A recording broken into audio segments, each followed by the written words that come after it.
नमस्कार, मी वर्षा तुम्हा सर्वांचे मनापासून स्वागत करते। आज मी तुम्हाला ताकाची कढी आणि मस्त त्यामध्ये असे भजे टाकणार आहे, म्हणजे कढी भजे बनवणार आहे। अगदी झटपट, थोडीशी चमचमीत चटपटीत अशी ही कढी होणार आहे। इथे बघा, आपण हे 1 लिटर ताक घेतलं आहे। इकडे मी पाणी गरम करायला ठेवलंय। आता आपण हे हिरवी मिरची जी आहे ती मिक्सरमध्ये बारीक अशी दळून घेणार, वाटून घेणार आहोत। जाडसरच वाटायची आहे। हिरवी मिरची तुम्ही तुमच्या आवडीनुसार घेऊ शकता। मी इथे चांगल्या 7-8 हिरव्या मिरच्या घेतल्या आहे। त्यामध्ये थोडासा लसूण देखील टाकायचा। आता हे भरड करून घ्यायचं आहे मिक्सरवर। तर इथे हे असं भरड करून घेतलं आहे। आता आपण यामध्ये बेसन पीठ टाकणार आहोत। जास्त नाही टाकायचं आहे आपल्याला, थोडंसंच बेसन पीठ लागेल। तर ते मी ताकामध्ये न टाकता या मिक्सरच्या जारमध्ये टाकते। साधारण 1 चम्मच एवढं बेसन पीठ टाकते, बाकीचं भजीसाठी ठेवते।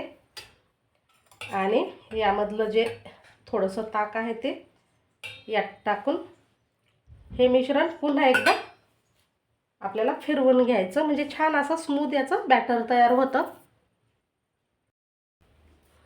तर आता बघा, हे मिश्रण असं तयार करून घेतलं। हे आपण या ताकामध्ये टाकून मिक्स करून घेणार आहोत। असं यामध्ये आपण मीठ सध्याच टाकणार नाही, नंतर टाकू आपण मीठ। आता या कढईमध्ये आपण तेल गरम करायला ठेवू।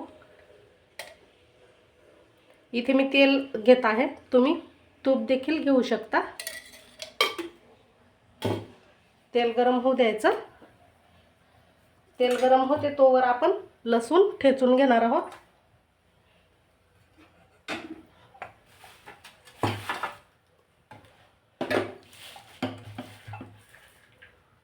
लसूण थोडासा जास्त घ्यायचा या कढीसाठी आणि ठेचून घ्यायचा, पेस्ट वगैरे टाकायची नाही।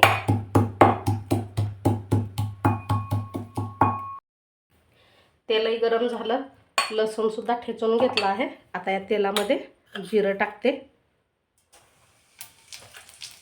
मोहरी, कढीपत्ता,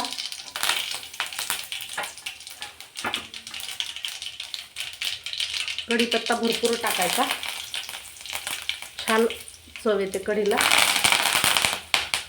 आता लसूण टाकायचा आहे ठेचलेला।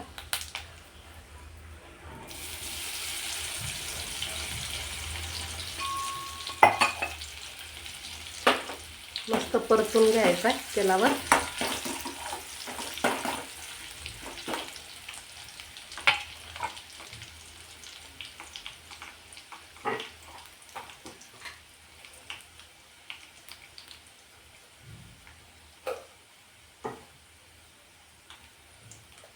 यात 1-2 लाल मिरची टाकायची तोडून, हिंग 1 चिमूट।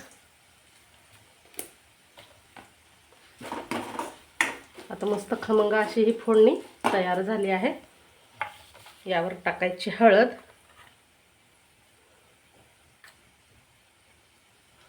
आणि हे ताक टाकायचं आहे।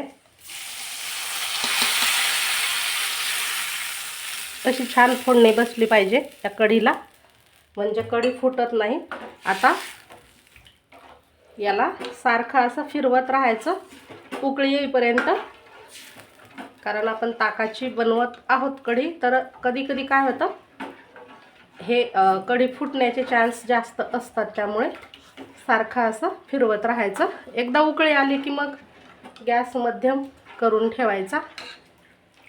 आणि मीठ सर्वात शेवटी टाकायचं कधी पण कढीमध्ये। यात आपण थोडंसं गरम पाणी टाकणार आहोत। इथे मी ह्याच भांड्यामध्ये हे गरम पाणी टाकून घेते आणि छान हे भांडं असं धुवून या कढीमध्ये टाकते, कारण आपल्याला या कढीत भजे सुद्धा टाकायचे आहेत। तर थोडीशी पातळच ठेवायची सुरुवातीला, भजे टाकल्यावरती घट्ट होतेच।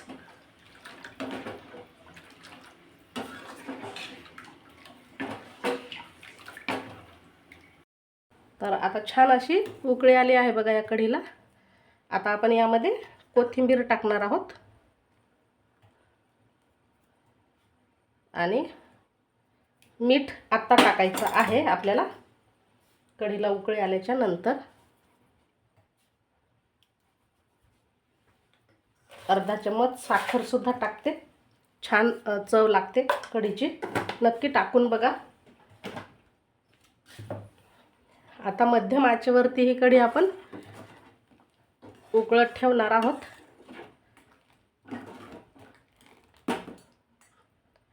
आता आपण भजी बनवून घेऊ. तर सर्वात पहिले या प्लेटमध्ये बेसन पीठ घ्यायचं थोडंसं, कारण आपण कढीत टाकण्यासाठी भजी बनवत आहोत. कोथिंबीर बारीक चिरलेली, कांदा टाकायचा आहे, मीठ चवीनुसार, थोडीशी हळद, अगदी पाव चम्मच एवढी हळद टाकायची.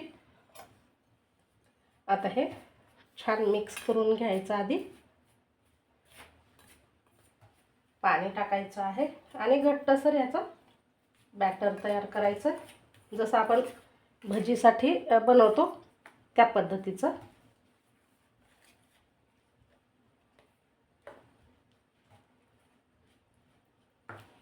थोडंसं पाणी लागेल. पाणी थोडं थोडं करून टाका, एकदम टाकू नका. आता आपण हे बॅटर असं तयार करून घेतलंय. आता तेल सुद्धा गरम झालंय. आपण याचे छोटे छोटे असे हातानेच भजी टाकून घेऊ.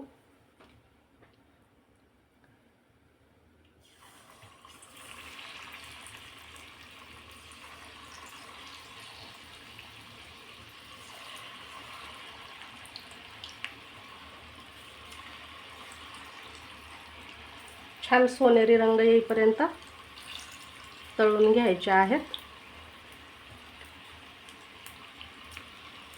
जेवढे बसतील तेवढे टाकायचे.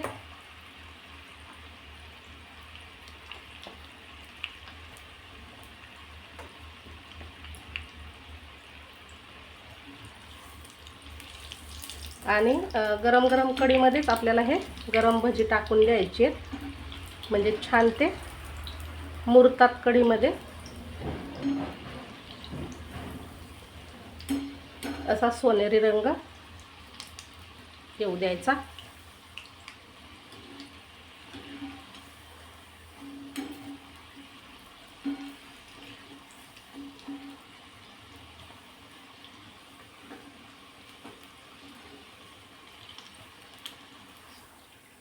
इथे बघा मस्त तळून असे कुरकुरीत खुसखुशीत झाले आहेत.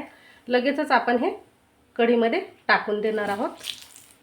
आणि आता हे सुद्धा तळून घेते मी.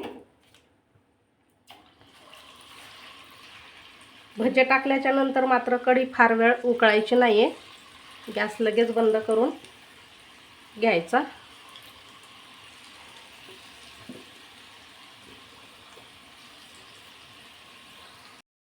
आता हे बाकीचे सुद्धा भजी मी तळून घेतले आहे आणि हे पण या कढीमध्ये टाकून द्यायचे. आता लगेच कढीचा गॅस जो आहे तो बंद करायचा आणि झाकण ठेवून द्यायचं. आपली ही कढी खाण्यासाठी तयार झाली. भाताबरोबर अप्रतिम लागते किंवा भाकरीबरोबर चपातीबरोबरही खाऊ शकता. चमचमीत अशी वेगळ्या पद्धतीची कढी आणि भजी तयार आहेत. कसे झाले नक्की सांगा. व्हिडिओ आवडल्यास लाईक शेअर करा. आणि हो, अजून आपल्या चॅनलला सबस्क्राईब केलं नाही त्यांनी प्लीज चॅनलला सबस्क्राईब करा. आणि ज्यांनी आधीच चॅनलला सबस्क्राईब केलेलं आहे त्यांचे मनापासून धन्यवाद. भेटू अशाच छान छान नवीन रेसिपीसह.